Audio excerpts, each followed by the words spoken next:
மொழின்னு சொன்னானே, அதை விடவா எங்க ஐயா காட்டுமிராண்டி மொழி நம்ம பாட்டுக்கு சொன்னது? ஏன் நீச மொழி என்று சொல்லி ஏன் காட்டுமிராண்டி மொழின்னு எங்க ஐயா சொல்றாரு? ஏன் சொல்றாரு? இந்த புராண புலிகளை இருந்து இந்த மொழி பிரிக்க முடியலையேங்கிற வேதனை சொல்றாரு.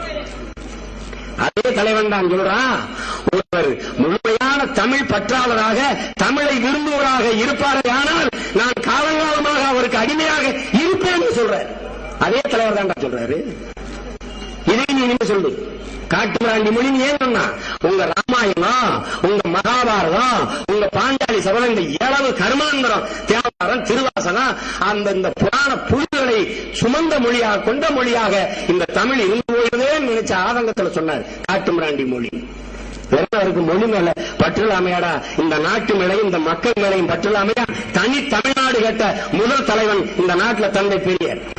உங்களுக்கு தெரிஞ்சுக்கிறீங்க, பிறந்த அவர்கள் பூர்வீக குடி, அவர்கள் பாட்டு தாத்தா பிறந்த மண் கர்நாடக எல்லை பகுதியில் இருக்கு இன்னைக்கு.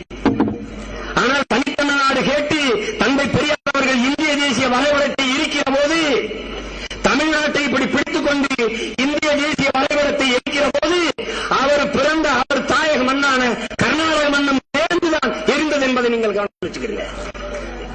தந்தை பெரியாரு தமிழகத்தின் துரோகி. நீ யாரு? இத்தனாயிரம் ஆண்டுகளாக எங்கள் இனத்திற்கு துரோகம் செய்கிற